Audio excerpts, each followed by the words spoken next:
ঈদের দ্বিতীয় দিনে পর্যটকের ঢল নেমেছে বিনোদন কেন্দ্রগুলোতে, পরিণত হয়েছে উৎসবের রাজ্যে। নেচে গেয়ে বাঁধ ভাঙা উচ্ছ্বাসে মেতে উঠেছেন হাজার হাজার মানুষ। আচ্ছা মৌটুসী, আনন্দের কি আসলে কোনো সীমারেখা আছে? না জাফর, একদমই না। মানুষের জীবন কখনো আনন্দের বন্যায় ভেসে ওঠে, কখনো আবার দুঃখ ব্যথায়। তাই দেহ ও মনের ক্লান্তি ক্লেশ দূর করতে পারে একটুখানি বিনোদন, নিজেকে সময় দেয়া নিজের মতো করে। আর মনে হচ্ছে তাই তো ঈদের ছুটিতে সারা দেশে বাঁধ ভাঙা আনন্দে মেতেছে মানুষ। জাফর, আমরা দেখছিলাম সারা দেশে কিন্তু উৎসবে মেতে উঠেছে মানুষ। আমরা সকাল থেকেই বিভিন্ন উৎসবের খবর প্রতিবেদনে আমার মনে হয় যে এই মুহূর্তে বেলাগড়ে তো দুপুর হয়েছে, কি অবস্থা আনন্দ বিনোদন কেন্দ্র। তো আমরা সরাসরি যুক্ত হই না, আমাদের সহকর্মীরা আছেন, আমাদের সহকর্মী চন্দ্রিমা আছেন, জাতীয় চিড়িয়াখানায় ফ্যান্টাসি কিংডমে আছেন সহকর্মী MS আরাফিন, এবং চট্টগ্রামের ফয়েজ লেগে আছে কমল দে। আমরা সরাসরি শুরুতেই যাব চন্দ্রিমার কাছে।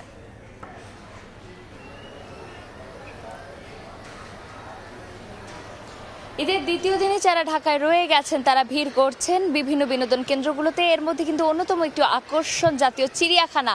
এখন পর্যন্ত তথ্য মতে জাতীয় চিড়িয়াখানায় 1,20,000-এর মতো প্রবেশ করেছে মানুষ, এবং এই সংখ্যাটা কিন্তু 1,70,000-এর উপরে চলে যেতে পারে জানিয়েছে চিড়িয়াখানা কর্তৃপক্ষ। এবং একই সাথে যদি জানাই যে সকাল থেকে যত দুপুর গড়িয়ে যাচ্ছে মানুষে কানায় কানায় পরিপূর্ণ হয়ে যাচ্ছে, তিল ধারণের ঠাঁই নেই। আমি একটু দেখাতে যাচ্ছি আপনাদেরকে। দর্শক, কি পরিমাণ মানুষ এখানে ভিড় করেছেন। তারা সকলেই তাদের পরিবার পরিজনকে নিয়ে এসেছেন, ছোট বাচ্চাদেরকে নিয়ে এসেছেন।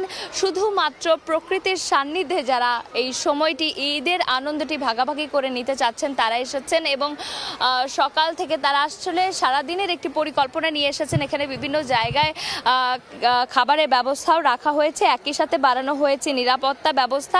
এবং একটু জানিয়ে রাখতে চাই যে শিশুরা কিন্তু এখানে এসে খুবই আনন্দ উপভোগ করছে, এবং এখানে কিছুক্ষণ পরপরই আসলে মাইকিংয়ের মাধ্যমে যেই শিশুরা বা বাচ্চারা বিচ্ছিন্ন হয়ে গিয়েছে ভিড়ের কারণে তাদেরকে খুঁজে তাদের মা বাবার কাছে ফিরে দেওয়ার একটি প্রচেষ্টা চলছে। একই সাথে এখানে যেহেতু প্রচুর পরিমাণে মানুষ রয়েছে তাদেরকে বারবার সতর্ক করা হচ্ছে যেন যত্রতত্র প্লাস্টিক বর্জ্য না ফেলা হয়। একই সাথে কিন্তু একটু জানিয়ে রাখতে চাই, এখন যেই পরিমাণ মানুষ আসলে চিড়িয়াখানা রয়েছে এই সংখ্যাটা কিন্তু আরও কিছুক্ষণ পরে আরও বাড়বে বলে জানা গেছে। এবং আমরা দর্শনার্থীদের সাথে কথা বলে জানতে পেরেছি যে এবার যেহেতু ঈদের দিনগুলো আসলে অনেক লম্বা ছুটি তারা পেয়েছে, তারা ঢাকায় রয়ে গেছে, বেশিরভাগ মানুষই অনেকেই বাড়িতে যেতে পারেনি। তারা পরিবারের সাথে আজকের জন্যই এই প্ল্যানটি করে রেখেছিলেন যে তারা চিড়িয়াখানায় আসবেন, এবং তারা সারাদিন এখানে রয়েছেন। নতুন জামা পরে শিশুরা এখানে এসেছেন পরিবারের সাথে, এবং তাদেরকে দেখে বড়রাও কিন্তু তাদের ছোটবেলায় ফিরে যাচ্ছে। একই সাথে যে হাতি ঘোড়া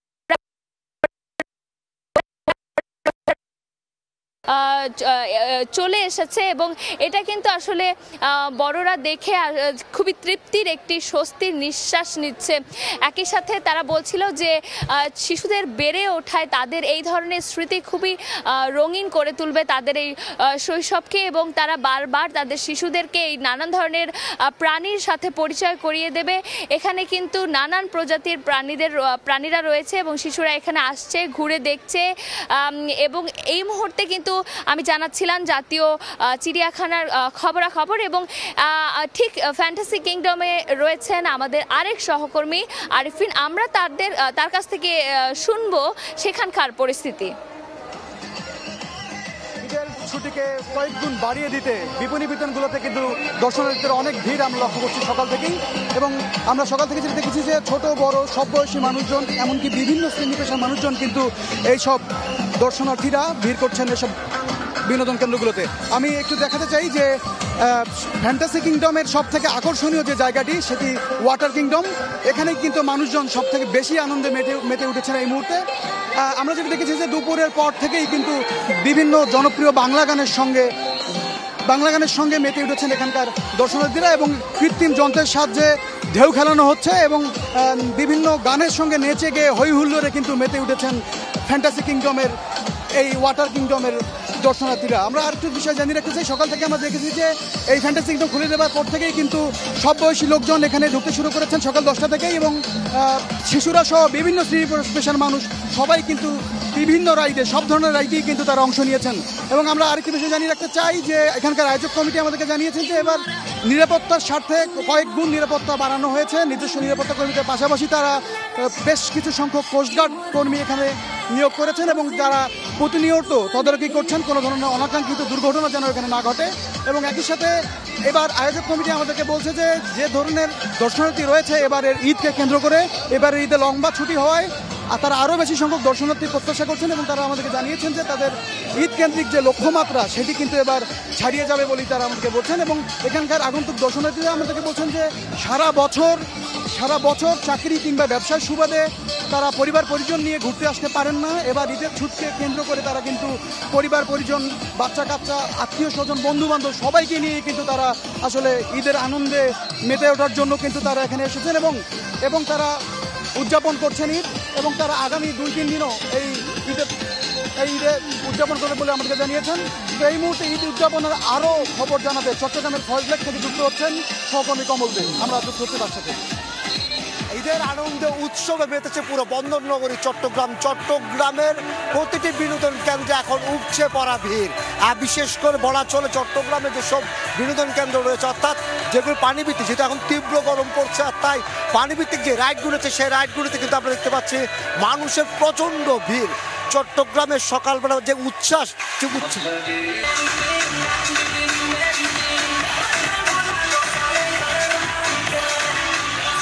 চট্টগ্রামে যে বিনোদন কেন্দ্রগুলি আছে সেগুলি এখন উৎসবে মেতেছে, নাচে গানে উৎসব চলছে পুরো চট্টগ্রাম জুড়ে।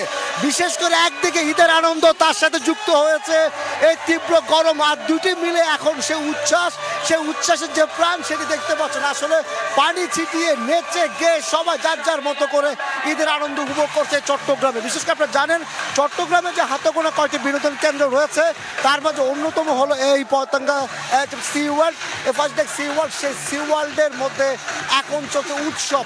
সকাল থেকে দেশের দূর দূরান্ত থেকে সাধারণ মানুষেরা একটু আনন্দ পিপাসে এসেছেন এই ফয়েজ লেক সি ওয়ার্ল্ডে। এখন যেহেতু একদিকে ঈদের আনন্দ, তার সাথে তীব্র গরম, আর তাই পানির যে রাইডগুলিতে সেখানে এখন চলছে উৎসব চলছে। পানি ছিটিয়ে নেচে গিয়ে সবাই উৎসব করছে, একদিকে ঈদের আনন্দ এবং একসাথে গরম, সে দুটি স্বস্তি নিচ্ছে এই সি ওয়ার্ল্ডে। এখন পর্যন্ত আমার কাছে ছিল চট্টগ্রামের সি ওয়ার্ল্ড থেকে একদিকে ঈদের আনন্দ এবং দ্বিতীয় দিকে যে গরম চলছে তার উৎসব মিলা তার সর্বশেষ। কিন্তু সারা দেশের মানুষ তো উৎসবে মেতেছে, তোমার কি খানিকটা মন খারাপ হচ্ছে? জাফর, আমরা মন খারাপের কথা বলছিলেন আপনি, মন খারাপ কিছুটা হচ্ছে না, কারণ আমরা বিনোদনের খবর জানানোর জন্যই আছি কর্মস্থলে। তো আমরা এতক্ষণ বিনোদনের খবর জানাচ্ছিলাম, আমাদের সহকর্মীরা জানাচ্ছিলেন চট্টগ্রামের ফয়েজ লেক এবং আশুলিয়ার ফ্যান্টাসি কিংডম এবং জাতীয় চিড়িয়াখানা থেকে। আমরা আরও বিনোদনের খবর জানবো, কারণ সবাই বিভিন্ন বিনোদন কেন্দ্রে তো আছেনই, অনেকেই কিন্তু ভিড় করছেন সমুদ্র সৈকতেও। আর ঠিক তাই নীরবতা ভেঙেছে সাগর পাড়েও। ঈদের ছুটিতে এখন লোকারণ্য কক্সবাজার সৈকত শহর পরিণত হয়েছে উৎসবের নগরীতে। বাঁধভাঙা উচ্ছ্বাসে মেতেছেন পর্যটকরা। তীব্র রোদেও ক্লান্তির ছাপ নেই তাদের চোখে মুখে। ভ্রমণ পিপাসুদের নিরাপত্তায় থাকছে বাড়তি নজরদারি। মোহাম্মদ ফরাজের ক্যামেরায় বিস্তারিত জানাচ্ছেন সুজউদ্দিন রুবেল। তপ্ত রোদ, এর পরনে কোনো ক্লান্তি। সাগর পাড়ে হাজার হাজার মানুষ, সবাই মাতোয়ারা নোনা জলে। ঈদের ছুটিতে আবারও ঢল নেমেছে কক্সবাজার সমুদ্র সৈকতে। তীব্র ঢেউয়ের সঙ্গে মিতালি মেতে উঠেছেন পর্যটকরা। টিউব নিয়ে গা ভাসিয়ে প্রশান্তি নিচ্ছেন তারা। সেলফি কিংবা ফটো ফ্রেমে স্মৃতিটুকু বন্দি করে রাখছেন অনেকেই। ঈদের খুশিতে আসলাম, আর যেহেতু ছুটি আছে সেজন্য আসলাম সময় কাটাতে ফ্যামিলিকে নিয়ে। আনন্দের মধ্যে গরমটা আসলে কিছুই না, আমরা অনেক এনজয় করতেছি, উপভোগ করতেছি। আমার ফ্রেন্ড সার্কেল সবাই আসছে এখানে। আরেকটু ভিড়টা কম হলে ভালো লাগতো, প্রচন্ড গরম রয়েছে ভিড়, বাট তাও প্রচন্ড এনজয় করতেছি, ভালো লাগতেছে। সৈকতে 6টি পয়েন্ট এখন লোকারণ্য। লম্বা ছুটি বা বিশেষ দিনে ভ্রমণ পিপাসুদের বরাবরই পছন্দের জায়গা এই সাগর পাড়। ঈদের ছুটি মানে কক্সবাজার। সমুদ্র মানুষকে বারবার টানে তার কাছে আসার জন্য। পর্যটকদের সমুদ্র স্নানে 3 স্তরের নিরাপত্তা ব্যবস্থা নেওয়া হয়েছে বলে জানিয়েছে লাইফগার্ড সংস্থা। চলছে সচেতনতামূলক মাইকিংও। পানিতে যারা গোসল করবে তারা অবশ্যই খেয়াল রাখবে কোন জায়গাতে লাইফগার্ড আছে, যেখানে লাইফগার্ড সার্ভিস থাকবে ওখানে যেন তারা গোসল করে। অবশ্যই লাইফগার্ড সার্ভিসের জায়গায় যদি গোসল করে অবশ্যই তারা নিরাপদ থাকবে। ঈদের টানা ছুটিতে কক্সবাজারে 5 থেকে 7 লাখ পর্যটক সমাগমের আশা করছেন সংশ্লিষ্টরা। সুজউদ্দিন রুবেল, সময় সংবাদ, কক্সবাজার। মোটুসি, যেমনটা আমরা শুরুতে দেখলাম যে কৃত্রিম যে বিনোদন কেন্দ্রগুলো এগুলোতে মানুষের উপচে পড়া ভিড়, এখন দেখলাম যে সমুদ্র পাড়ে আসলে প্রকৃতির কোনো বিকল্প নেই এবং সেটাই কিন্তু সাগর পাড়ে মানুষের উচ্ছ্বাস দেখে বোঝা যাচ্ছে। একদম জাফর, আমরা যেমন এখন স্টুডিওতে বসে খবর জানাচ্ছিলাম, চলুন না আমরাও একটু সমুদ্র সৈকতে ঘুরে আসি। এই মুহূর্তে কক্সবাজার সমুদ্র সৈকতের সুগন্ধা পয়েন্টে আছেন রিপোর্টার সুজাউদ্দিন রুবেল, কুয়াকাটা সমুদ্র সৈকতে আছেন শিকদার জাবির হোসেন এবং সিলেটের ভোলাগঞ্জে আছেন রিপোর্টার আমিনুল ইসলাম। সরাসরি প্রথমে যাচ্ছি রুবেলের কাছে।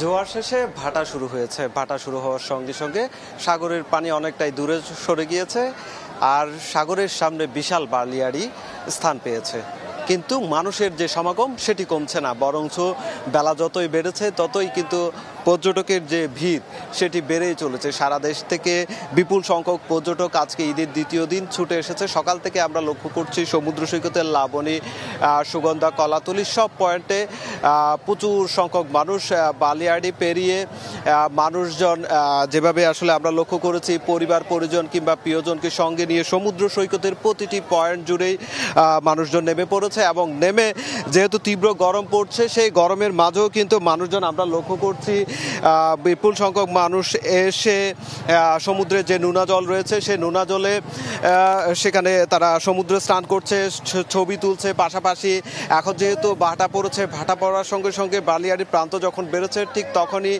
সেখানে ফুটবল খেলা থেকে শুরু করে টিউব নিয়ে যে দৌড়াদৌড়ি এই বিষয়গুলো সব চলমান রয়েছে। আমরা যেটা পর্যটন ব্যবসায়ীরা যেটি জানিয়েছে, কক্সবাজারে যেহেতু এখন ঈদের ছুটি, টানা ছুটিতে যে বুকিংটা অনেকটাই তারা কামানো হোটেলে শতভাগ হয়েছে, আবার অন্যান্য যে হোটেলগুলো রয়েছে সেগুলো তো 70 থেকে 80% বুকিং হয়েছে। সেক্ষেত্রে বিপুল সংখ্যক পর্যটক ধারণা করা হচ্ছে আগামী কয়েকদিনে আনুমানিক 8 থেকে 9 লাখ পর্যটক কক্সবাজারে সমাগম ঘটবে। সেক্ষেত্রে যে বিপুল সংখ্যক পর্যটক আসবে সেই ক্ষেত্রে প্রতিদিনই 100 কোটি টাকার আয় ছাড়িয়ে যাবে। এইটি একটি ব্যবসার যে চাঙ্গা ভাব, গত 1 মাস ধরে পর্যটক শূন্য ছিল, সেই ক্ষেত্রে অনেকেই যে আয় রোজগার দিয়ে যে ধার দেনা করে চলতে হয়েছে ব্যবসায়ীদের, সেটি পুষিয়ে নিতে পারবে ঈদের টানা ছুটিতে, সেই বিষয়টি উল্লেখ করছে। আমরা আসলে লক্ষ্য করছি যে বিপুল সংখ্যক পর্যটকের আগমনকে কেন্দ্র করে কিন্তু নিরাপত্তা জোরদার করা হয়েছে এবং পাশাপাশি অন্যান্য যে পর্যটন স্পটগুলো রয়েছে সবগুলোতেই কিন্তু মানুষের ভিড় এবং সেখানেও আসলে পর্যাপ্ত নিরাপত্তা ব্যবস্থা নেওয়া হয়েছে বলেছে জেলা প্রশাসন এবং ট্যুরিস্ট পুলিশ। তো এই ছিল আমার কাছে কক্সবাজার সৈকত থেকে সব শেষ। আমরা এখন কুয়াকাটা সৈকতে রয়েছে আমাদের সহকর্মী শিকদার জাবির হোসেনের, সেখানে আমরা চলে যাচ্ছি। এই মুহূর্তে আমি রয়েছি কুয়াকাটা সৈকতের জিরো পয়েন্টে। আপনারা আমার এই পেছনে দেখতে পাচ্ছেন যে হাজার হাজার পর্যটক সমুদ্র স্নানে নেমেছেন, সমুদ্রের বালিয়াড়িতে গা ভেসাচ্ছেন এবং প্রিয়জনকে সঙ্গে নিয়ে বিভিন্নভাবে উচ্ছ্বাসে উল্লাসে মেতেছেন পর্যটকরা। এবং আপনাদেরকে জানিয়ে রাখি সেটি হলো ঈদের আনন্দকে আরও বেশি বাড়িয়ে তুলতে সমুদ্র এলাকায় ছুটে এসেছেন দেশের বিভিন্ন জেলা থেকে, বিভিন্ন প্রান্ত থেকে হাজার হাজার পর্যটক। এই মুহূর্তে কুয়াকাটা সমুদ্র সৈকতের 18 কিলোমিটার সৈকত জুড়েই কিন্তু সমুদ্র স্নান চলছে। বিশেষ করে রোদের যে তীব্রতা, এই রোদের তীব্রতা থেকে বাঁচতে পর্যটকরা সবাই কিন্তু নেমেছেন সৈকতে এবং আমরা সেটাই কিন্তু লক্ষ্য করেছি। আমরা হোটেল মোটেল কর্তৃপক্ষের সঙ্গে কথা বলেছি, তারা আমাদেরকে জানিয়েছেন ইতিমধ্যে 90% হোটেল তাদের বুকিং হয়েছে এবং 90% হোটেলে কিন্তু মানুষ ভরে গেছে এবং তারা এও জানিয়েছেন যে অগ্রিম বুকিং সব মিলিয়ে আসলে আজ রাতে তাদের শতভাগ হোটেল আসলে বুক হয়ে যাবে, এ ধরনের প্রত্যাশা তারা করছেন। এবং কুয়াকাটা সমুদ্র সৈকতে আমরা দেখতে পাচ্ছি যে এই মুহূর্তে যে পর্যটকের সংখ্যা রয়েছে, বিকেলের দিকে পর্যটকের সংখ্যা আরও বাড়তে পারে সেই ধারণা করা হচ্ছে এবং সে লক্ষ্যে প্রশাসনের পক্ষ থেকে নিরাপত্তা জোরদার করা হয়েছে। আমরা এই মুহূর্তে চলে যাব সিলেটে, সেখানে ভোলাগঞ্জ সাদা পাথর এলাকায় রয়েছেন আমাদের সহকর্মী আমিনুল ইসলাম। বছরের পুরো সময়টা জুড়েই সিলেটের যেসব পর্যটন স্পট রয়েছে সেগুলোতে কিন্তু মানুষের ঢল থাকে, কিন্তু আজকের দৃশ্যটা একটু আলাদা। আজকে ঈদের এই যে ছুটি এবং টানা লম্বা 9 দিনের ছুটিকে কাজে লাগিয়ে দেশের বিভিন্ন স্পট থেকে এই বিনোদন স্পটগুলো যেগুলো রয়েছে এবং পর্যটন স্পট রয়েছে সিলেটের, সেসব স্পটে লোকজন এসেছেন এবং আজকের চিত্র যেন তিল ধারণের ঠাঁই নেই। আমরা রয়েছি সাদা পাথর এলাকায়, এটি ভোলাগঞ্জের কোম্পানিগঞ্জ উপজেলায় রয়েছে এবং এই স্পটটি ছাড়াও রাতারগুল, বিছানাকান্দি, জাফলং এবং সিলেটের যে অন্যান্য স্পটগুলো রয়েছে সবগুলোতেই প্রায় একই চিত্র আমরা দেখছি। এবং আজকে যারা দূর দূরান্ত থেকে যারা এসেছেন তারা হোটেল মোটেল যেগুলো বুকিং দিয়েছেন, প্রায় 9 দিনের লম্বা ছুটিকে কাজে লাগিয়ে এই সময়টি তারা বেছে নিয়েছেন এবং অনেকেই আমরা দেখেছি নানা ধর্ম বর্ণ নির্বিশেষে মানুষজন এসেছেন এবং তারা বলছেন যে নানা ধরনের সুযোগ সুবিধার কথা তারা বলছেন, এগুলো হয়তো আরো বাড়ালে তাদের হয়তো আরো সুবিধা হতো। তবে এখানে যারা এসেছেন তাদের মধ্যে অধিকাংশকেই আমরা দেখেছি যে আসলে তরুণ তরুণী যারা স্কুল ছুটি বা কলেজ ছুটিকে কাজে লাগিয়ে তারা এই পর্যটন স্পটগুলোতে ঘুরতে এসেছেন এবং বলছেন যে প্রকৃতির এই অপরূপ সৌন্দর্য, বিশেষ করে সিলেট অঞ্চলের যে ভারত ঘেঁষা যেসব পর্যটন স্পট, বিশেষ করে এখানে ভারতের মেঘালয়ের যে পাহাড়ি দৃশ্য সেটি মনোমুগ্ধকর, পাশাপাশি আকাশ এবং জলের যে সন্নিবেশ, এখানে অনেক সুন্দর একটি প্রকৃতি কাছাকাছি এই সময়টি কাটাতে পেরে তারা অনেক খুশি। তবে পাশাপাশি বলবো যে এখানে যারা যাতায়াতের ক্ষেত্রে কিছুটা সমস্যা যা উপেক্ষা করে আসলে এসেছেন এবং তারা বলছেন যে এই সমস্যাগুলো কাটিয়ে উঠতে পারলে হয়তো যত সময় যাবে তত এই পর্যটন স্পটগুলো দেশের যে সরকারের যে রাজস্ব আদায়ের ক্ষেত্রে অন্যতম একটি ভূমিকা রাখতে পারে এসব পর্যটন স্পট। তো এই বিষয়গুলোকে আসলে কেন্দ্র করে সরকারের পক্ষ থেকে হয়তো আরো দ্রুততম সময়ের মধ্যে এটি সমস্যাগুলো সমাধান করলে সরকারের এই পর্যটন স্পটগুলোতে রাজস্ব আদায়ের সম্ভাবনা আরো বাড়বে। তো এই ছিল আসলে সিলেট থেকে আমার কাছে এই পর্যটন স্পটের সর্বশেষ। মৌটুসী, সারা দেশ এবারের ঈদে যে কেমন যেন উৎসবে মেতেছে, পুরো দেশ জুড়ে এক ধরনের আনন্দের ভাইব কিন্তু আমরা দেখতে পাচ্ছি। একদম জাফর, এবং ঈদের যে আমরা দেখছিলাম বিভিন্ন বিনোদন কেন্দ্রগুলো কিন্তু একদম টইটুম্বর। তবে ঈদের আনন্দ কিন্তু আরেকটু বিশেষ করে তোলে দেশের বিভিন্ন জায়গায় কিন্তু ঈদ মেলা অনুষ্ঠিত হয়। তো এমনই একটি মেলা কিন্তু ঢাকার চিনমৈত্রী সম্মেলন কেন্দ্রে হচ্ছে। আমরা এখন সরাসরি যাব সেখানে আছেন সহকর্মী সানবির রূপল।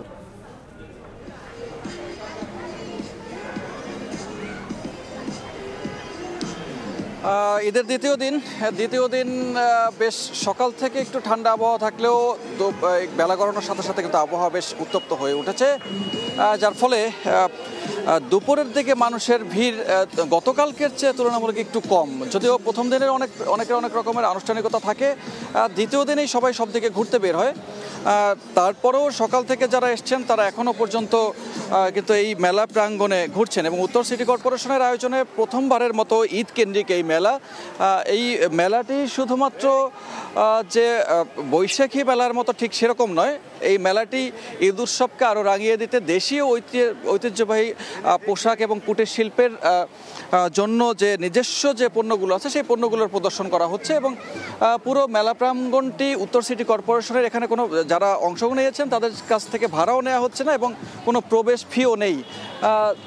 ফলে মানুষজন এটিকে আসলে একটি উৎসবের উপলক্ষ হিসেবেই দেখছেন। শুধুমাত্র মেলা নয়, মেলার পাশে আমরা দেখতে পাচ্ছি যে ঈদ আনন্দ শোভাযাত্রার সাথে মিছিলের সাথে যে ভাস্কর্যগুলো ছিল এবং রেপ্লিকাগুলো ছিল, বিভিন্ন গল্পের যে ক্যারেক্টারগুলো, সেই গল্পের ক্যারেক্টারগুলো কিন্তু সেই রেপ্লিকাগুলো এখানে প্রদর্শন করা হচ্ছে এবং সেখানে পরিবার পরিজন নিয়ে যারা এসছেন তারা সেই গল্পের যেই ক্যারেক্টারগুলো আছে তারা হয়তো গল্পে পড়েছে, সেগুলোকে বাস্তব কিছুটা রূপ দেখতে পেয়ে বেশ উচ্ছ্বসিত এবং শিশুরা বিশেষ করে তারা সেগুলোর সাথে গিয়ে ছবি তুলছে এবং এই মেলাটি আজকে শেষ হবে এবং এই মেলাটি আজকে শেষ হলে সেখান থেকেই এই ঈদ মেলার প্রথমবারের এই আয়োজনটি শেষ করার কথা রয়েছে এবং মানুষজন যারা আসছেন তারা বলছেন যে বাংলাদেশের যে ঐতিহ্য, সেই ঐতিহ্য শুধু বৈশাখ কেন্দ্রিক নয়, ঈদ উৎসব কেন্দ্রিকও যে ছিল সেটি আবার মোটামুটি ফিরে এসে কেন্দ্র করে, যার ফলে এরকম মেলা অন্যান্য ঈদেও যাতে আয়োজন করা হয় প্রত্যাশা তারা রাখছেন। পর্যন্ত চিনমৈত্রী সম্মেলন কেন্দ্রের সামনে থেকে মেলা প্রাঙ্গণের সবশেষ তথ্য। ঈদ মেলার খবর জানছিলাম চিনমৈত্রী সম্মেলনের সামনে থেকে।